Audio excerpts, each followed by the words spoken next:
2. Não tenteis, pelo menos agora, obrigar esse pobre insensato a vos ouvir. Não poderia fazê-lo e vossas palavras apenas excitariam sua raiva brutal. Venho em seu lugar dar-vos algumas explicações que lançarão um pouco de luz sobre o drama sombrio de que esses dois seres foram os atores em outra existência. Neste momento espiam, sofrendo as consequências das ações criminosas, em cujos detalhes eu não poderia entrar hoje.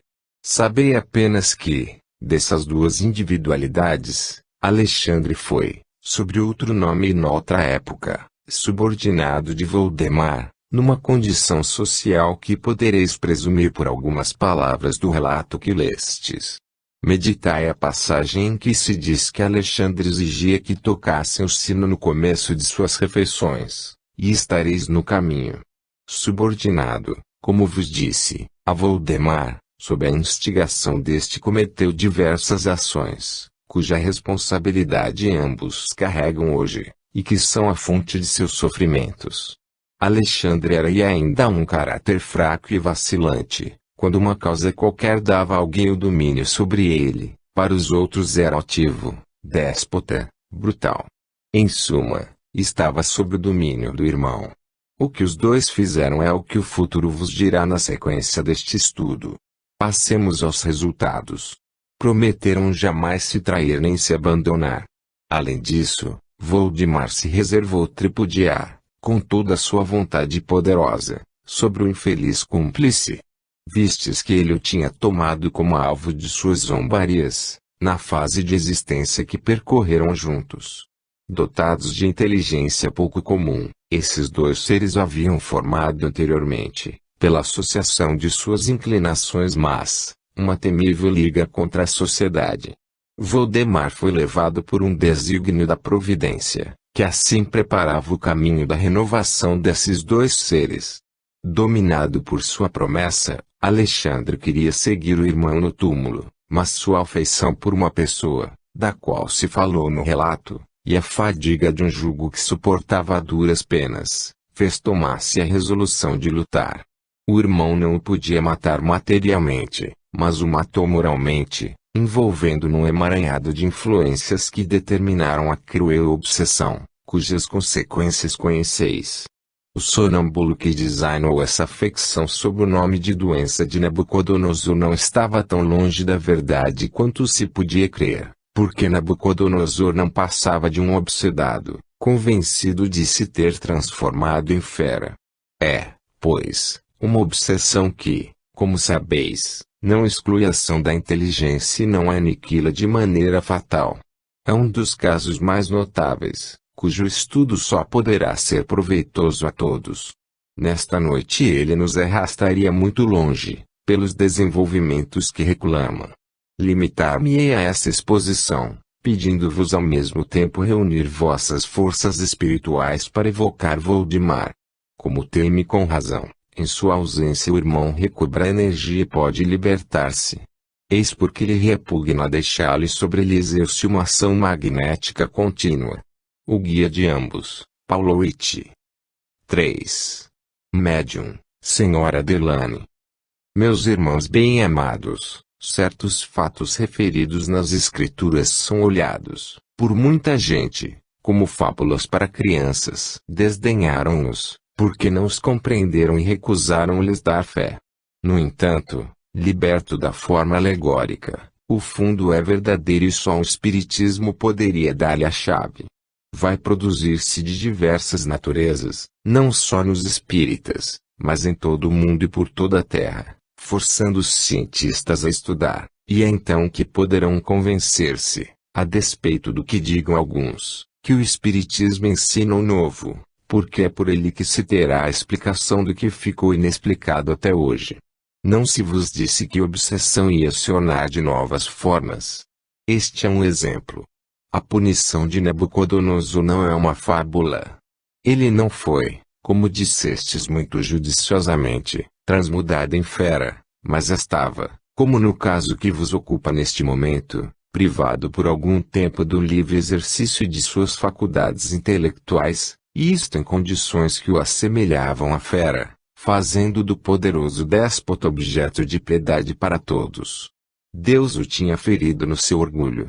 Todas estas questões se ligam às do fluido e do magnetismo. Nesse rapaz a obsessão e subjugação tem grande lucidez no estado de espírito, e seu irmão exerce sobre ele uma influência magnética irresistível, atrai-o facilmente fora do corpo, quando uma pessoa amiga e simpática lá não está para o reter. Sofre quando desprendido, para ele também é uma punição, e é então que solta rugidos ferozes. Não vos apresseis, pois, em condenar o que está escrito nos livros sagrados, como faz a maioria dos que só veem a letra e não o espírito. Diariamente vos esclareceis mais e novas verdades se desdobrarão aos vossos olhos, pois estáis longe de ter esgotado todas as aplicações do que sabeis em espiritismo. São Bento. Resulta desta explicação eminentemente irracional, que esse jovem está sob o império de uma obsessão, ou, melhor, de uma terrível subjugação, semelhante a que sofreu o rei Nabucodonosor. Isto destrói a justiça de Deus, que tinha punido esse monarca orgulhoso. De modo algum, pois sabemos que as obsessões são, ao mesmo tempo, provações e castigos. Assim, Deus podia puni-lo, pondo sob o jugo de um espírito malfazejo, que o constrangesse a agir como uma fera, sem, por isto, metamorfoseá-lo em animal.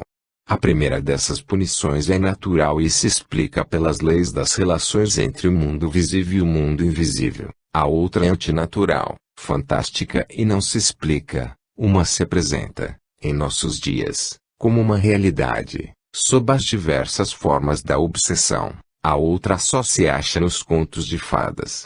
Enfim, uma é aceitável pela razão, enquanto a outra não. Do ponto de vista do espiritismo, o fato oferece importante tema de estudo. A obsessão aí se apresenta sob um aspecto novo quanto à forma e quanto à causa determinante, mas que nada a tem de surpreendente, depois do que nos tem sido dado ver diariamente. Muita razão tem São Bento, quando diz que estamos longe de haver esgotado todas as aplicações do espiritismo, nem compreendido tudo quanto ele nos pode explicar. Tal como é, apresenta-nos uma rica mina a explorar, auxiliado pelas leis que nos dá a conhecer. Antes de dizer que está estacionário, saibamos, pois, tirar proveito do que nos ensina. Ano 8, dezembro de 1865, número 12. Como o espiritismo vem sem ser procurado. Jovem camponesa, médium inconsciente. É um fato constatado pela experiência que os espíritos agem sobre as pessoas mais estranhas às ideias espíritas, malgrado seu. Já citamos vários exemplos nesta revista. Não conhecemos um só gênero de mediunidade que não se tenha revelado espontaneamente, mesmo o da escrita. Como explicariam o fato seguinte os que atribuem essas manifestações ao efeito da imaginação ou da fraude? Neste tempo de epidemia moral, a cidadezinha de I, no departamento do Albi, tinha sido favorecida para ser preservada do flagelo do espiritismo. O próprio nome dessa obra satânica jamais havia ferido o ouvido de seus tranquilos habitantes, graças, sem dúvida, ao cura do lugar, que julgara por bem não pregar contra. Mas quem conta sem seu hóspede, conta duas vezes. Não contaram com os espíritos, que não precisam de permissão. Ora, eis o que aconteceu há cerca de 4 meses. Naquele vilarejo há uma mocinha de 17 anos, quase iletrada, filha de um pobre e honesto cultivador. Diariamente ela vai trabalhar nos campos. Voltando certo dia sua choupana foi tomada de completa perturbação. Depois, teve a ideia de escrever, ela que não escrevia desde que saíram da escola. Escrever o quê? Não sabia nada, mas queria escrever. Outra ideia não menos bizarra veio-lhe à mente, a de procurar um lápis, embora soubesse perfeitamente que não havia nenhum em sua cabana, e nem mesmo uma folha de papel. Enquanto procurava dar-se conta da incoerência de suas ideias, esforçando-se por afastá-las, avistou na lareira um tição carbonizado, sentiu uma atração irresistível para o pegar, mas, guiada por uma força invisível, avançou para a parede caiada. De repente seu braço ergueu-se maquinalmente e traçou na parede, em caracteres bem legíveis, esta frase: arranja papel e penas para corresponder-te com os espíritos. E, coisa singular, embora jamais tivesse ouvido falar de manifestação de espíritos, não ficou surpresa com o que acabava de se passar. Preveniu seu pai, que falou do caso a um amigo, humilde camponês como ele, mas dotado de grande perspicácia. Este veio com prudência constatar o fato. Depois, como espírita experiente, embora tão ignorante do assunto quanto a moça, fez perguntas ao espírito que se tinha manifestado e que assina o nome de um general russo. Este último os convidou a se dirigirem aos espíritas de Troyes para ter instruções mais completas, o que fizeram. Desde então a jovem é médium escrevente e, além disso, obtém efeitos físicos muito notáveis. Formou-se um grupo espírita no vilarejo, e eis como o espiritismo vem, gostem ou não, sem ser solicitado. A carta de nosso correspondente, relatando este fato, termina dizendo: não se diria que, quanto mais os trocistas se empenham em enganar-se a si próprios, a providência, como se os quisesse confundir, faz jorrar diariamente manifestações que desafiam todas as negações e todas as interpretações da incredulidade. A propósito, a Sociedade de Paris recebeu a seguinte comunicação: Sociedade de Paris, 27 de novembro de 1865, Médium, Sr. Morim. O poder de Deus é infinito, e ele se serve de todos os meios para fazer triunfar uma doutrina que está em tudo. Passou-se aqui um duplo fenômeno, cuja explicação tentarei vos dar. A jovem camponesa foi subitamente envolvida por um fluido poderoso que a obrigou a abandonar momentaneamente suas ocupações diárias. Antes da manifestação do fenômeno, houve a preparação da paciente, que foi magnetizada e levada, pela vontade do espírito, a procurar um instrumento que sabia não existir na casa. Quando se curvava sobre a lareira para retirar o carvão, que devia substituir o lápis ausente, apenas realizava um movimento que lhe era imprimido pelo espírito. Nem era o seu instinto, nem a sua inteligência, que agia, mas o próprio espírito, que se servia da jovem como de um instrumento apropriado ao seu fluido. Até aí ela não era, propriamente falando, médium. Só depois do primeiro aviso ela escreveu e realmente se tornou médium, não sendo mais dominada pelo espírito que a forçava a agir. A partir desse momento a mediunidade tornou-se semi-mecânica, isto é, ela sabia e compreendia o que escrevia, mas não podia explicá-lo verbalmente. Depois os efeitos físicos se manifestaram com tal força que toda ideia de embuste devia ser excluída. Nada tinha vindo demonstrar essa aptidão para os efeitos físicos, antes dos primeiros fenômenos. Se esses efeitos tivessem sido os primeiros a revelar a mediunidade, poderiam ter sido desnaturados pela superstição. O homem que, como um espírita consumado, fazia as perguntas ao espírito, era, ele próprio, conduzido por uma força da mesma natureza que a que impelia o médium a escrever. Esta força, cuja origem ele não podia compreender, dobrava o seu poder evocativo, unindo o seu desejo de saber à lembrança das baladas supersticiosas, que faziam falar e aparecer a alma dos mortos.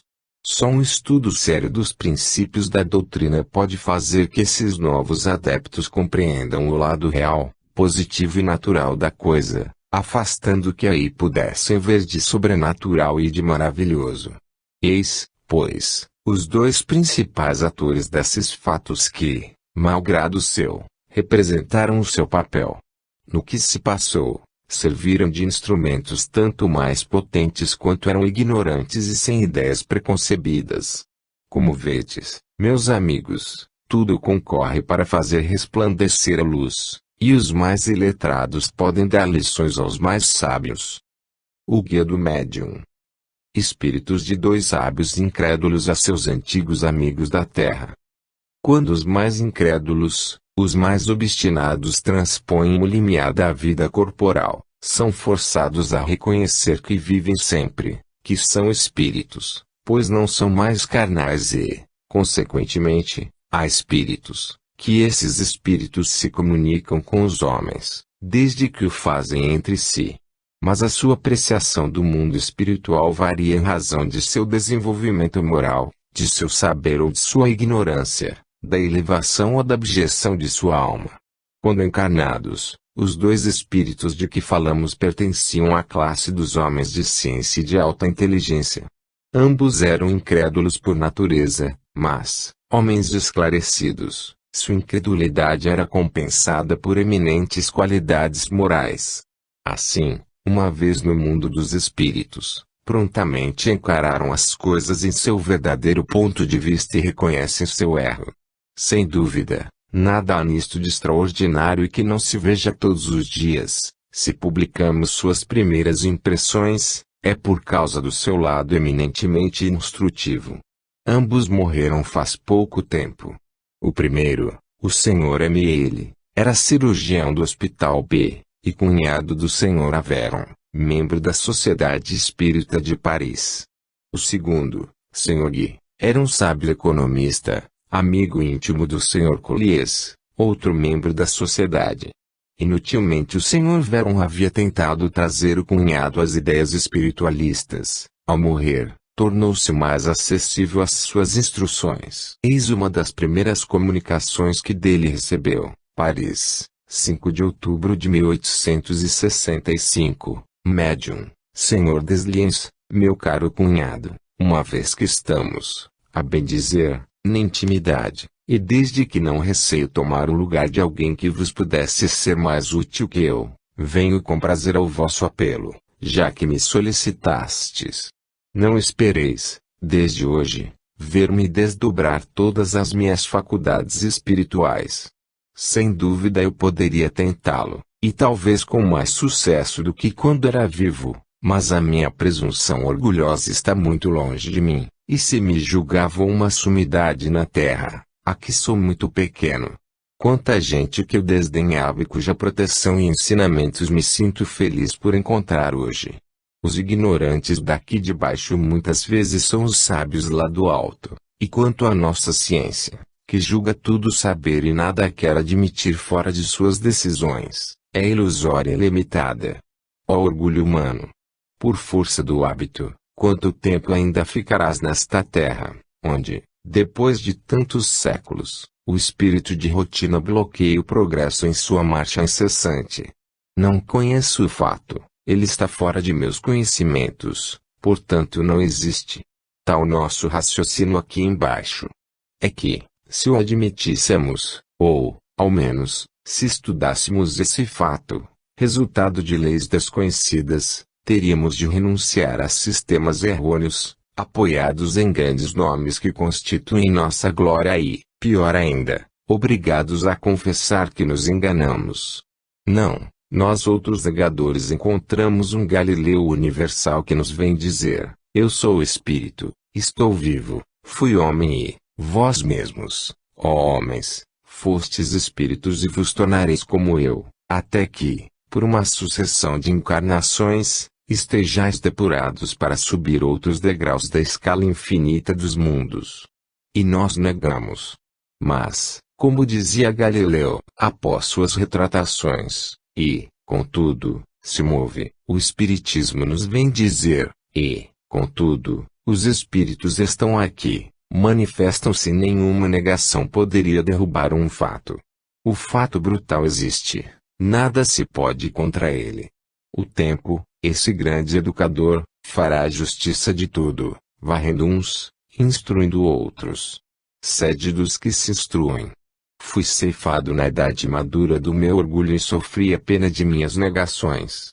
Evitai minha queda, e que minhas faltas sejam proveitosas aos que imitam meu raciocínio passado, a fim de fugir do abismo de trevas donde vossos cuidados me retiraram. Como vedes, ainda há perturbação em minha linguagem. Mais tarde poderei falar-vos com mais lógica. Sede indulgentes para com a minha juventude espiritual.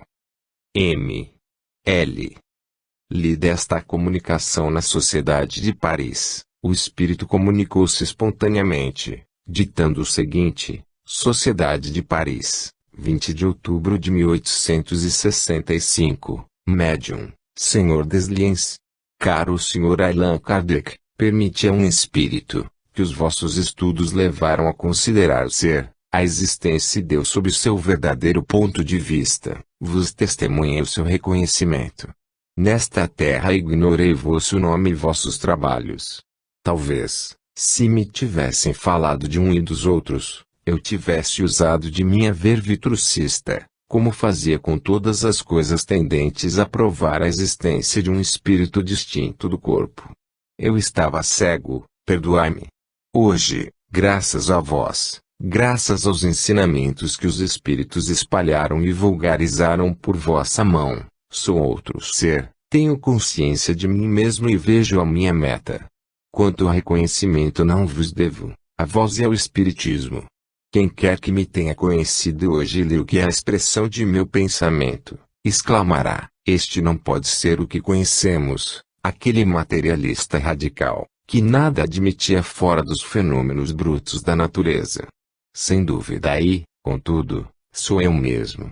Meu caro cunhado, a quem devo sinceros agradecimentos, disse que cheguei a bons sentimentos em pouco tempo. Agradeço-lhe a amenidade a meu respeito. Mas sem dúvida ele ignora quão longas são as horas de sofrimento resultante da inconsciência de si ser. Eu acreditava no nada e fui punido por um nada fictício.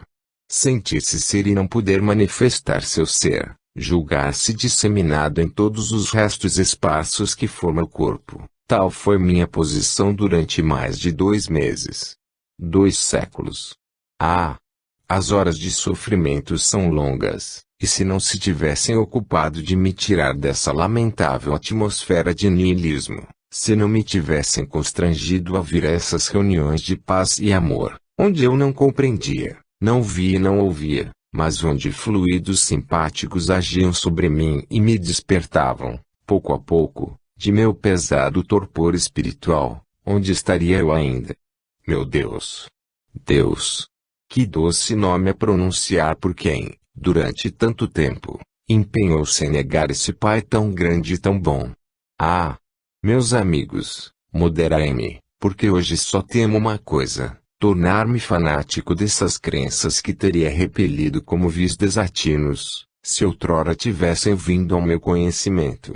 Nada direi hoje sobre os trabalhos de que vos ocupais. Ainda estou muito novo, muito ignorante para ousar aventurar-me em vossas sábias dissertações.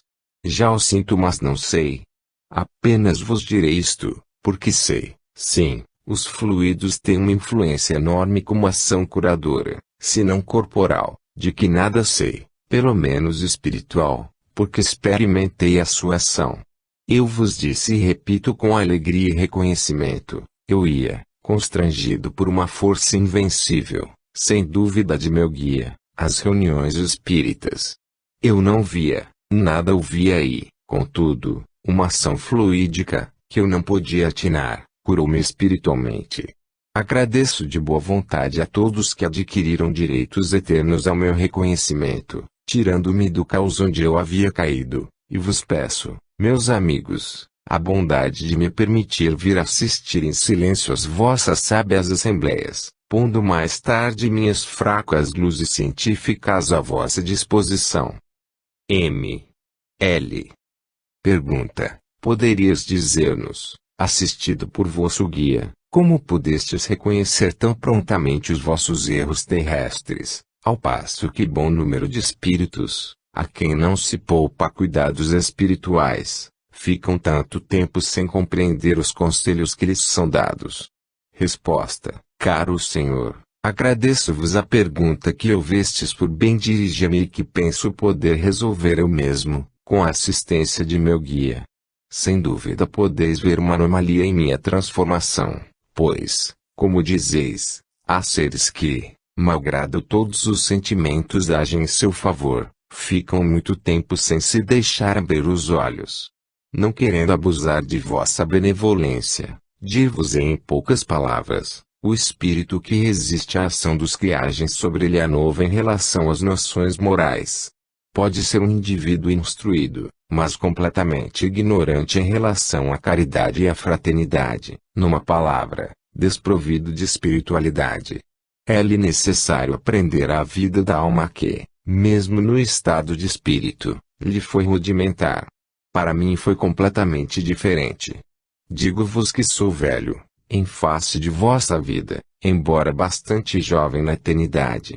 Tive noções de moral, acreditava na espiritualidade, que em mim ficou latente, porque um de meus pecados capitais, o orgulho, precisava dessa punição. Eu, que tinha conhecimento da vida da alma numa existência anterior, fui condenado a deixar-me dominar pelo orgulho e esquecer Deus e o princípio eterno que residia em mim. Ah! Crede-o, só há uma espécie de cretinismo, o idiota que, conservando sua alma, não pode manifestar sua inteligência, é talvez menos lamentável do que aquele que, possuindo toda a sua inteligência, cientificamente falando, perdeu sua alma por algum tempo. É um idiotismo trancado, mas muito penoso. M. L. O outro espírito, Sr. Gui, manifestou-se espontaneamente à sociedade no dia da sessão especial, comemorativa dos mortos. Como dissemos, o Sr. Collies, que o tinha conhecido particularmente, limitara-se a inscrevê-lo na lista dos espíritos recomendados às preces. Embora suas opiniões fossem completamente diferentes das que tinha em vida, o Sr. Collies o reconheceu pela forma da linguagem e, antes mesmo que fosse lida sua assinatura, ele disse que deveria ser o Sr. Gui. Sociedade de Paris, 1º de novembro de 1865, Médium, Sr. Leymare. Senhores, permiti-me empregar essa expressão comum, mas pouco fraterna. Sou um recém-vindo, um recruta inesperado, e sem dúvida meu nome jamais feriu os ouvidos dos espíritas fervorosos. Contudo, nunca é tarde demais e quando cada família chora um ausente amado, venho a vós para vos exprimir meu arrependimento muito sincero. Cercado de voltairianos, vivendo e pensando como eles, trazendo conforme a necessidade o meu abólio e o meu trabalho para a propagação das ideias liberais e progressivas, acreditei fazer o bem, porque todo mundo diz, mas nem todos o fazem. Assim, agi, e vos peço para não esquecerdes os homens de ação. Em sua esfera, eles sacudiram esse torpor de tantos séculos que, a bem dizer, tinha velado o futuro. Rasgando o véu, nós também tínhamos afastado a noite, o que é muito, quando o inimigo intolerante está à porta e busca arriscar de preto cada raio de luz. Quantas vezes procuramos em nós mesmos a solução desta questão? Ah!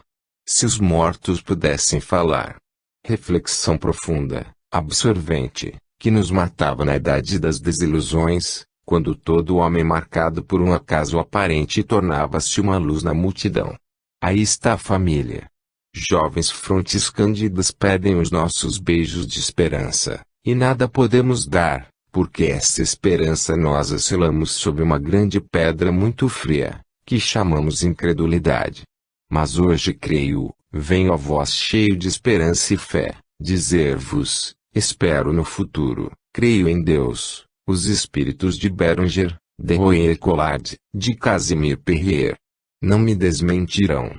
A vós que desejais o progresso, que quereis a luz, direi, os mortos falam, falam todos os dias, mas, cegos que sois e que éramos, pressentis a verdade sem afirmá-la abertamente, como Galileu, vós vos dizeis todas as noites, e, contudo, ela gira. Mas baixais os olhos ante o ridículo, o respeito à coisa julgada. Vós todos que eres meus fiéis, que semanalmente me concedis vossa tarde, sabeis em que me tornei. Sábios que perscrutais os segredos da natureza, perguntastes à folha morta, ao pé de Eva, ao inseto, à matéria em que se tornavam no grande concerto dos mortos terrenos. Perguntastes às suas funções de mortos. Pudestes inscrever em vossos alfarrábios esta grande lei da natureza, que parece destruir-se anualmente para reviver esplêndida e soberba, lançando o desafio da imortalidade aos vossos pensamentos passageiros e mortais. Doutor sábio, que diariamente inclinais a fronte preocupada sobre as doenças misteriosas que destroem os corpos humanos de maneira múltipla, porque tantos suores pelo futuro, tanto amor pela família, tanta previdência para assegurar a honorabilidade de um nome, pela fortuna e pela moralidade de vossos filhos, tanto respeito pela virtude de vossas companheiras. Homens de progresso, que trabalhais constantemente para transformar as ideias e as tornar mais belas, porque tantos cuidados, vigílias e decepções, se a saleira eterna do progresso absorve todas as vossas faculdades e as decuplica, a fim de prestar homenagem ao movimento geral de harmonia e de amor, ante o qual vos inclinais. Ah! Meus amigos, quem quer que o sejais na terra, mecânicos, legisladores profundos, políticos, artistas, ou todos vós que inscreveis em vossa bandeira, economia política, crede-me, vossos trabalhos desafiam a morte, todas as vossas aspirações a rejeitam como uma negação e quando, por vossas descobertas e vossa inteligência, deixastes um traço, uma lembrança, uma honorabilidade sem mácula, desafiastes a morte, como tudo o que vos cerca. Oferecestes um sacrifício ao poder criador e, como a natureza, a matéria, como tudo que vive e quer viver, vencestes a morte.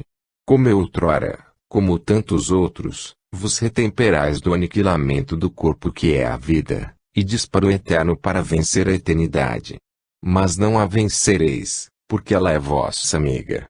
O Espírito é a eternidade, o eterno, e eu vos-lo repito, tudo que morre falha de vida e de luz. A morte fala ao vivo, os mortos vêm falar.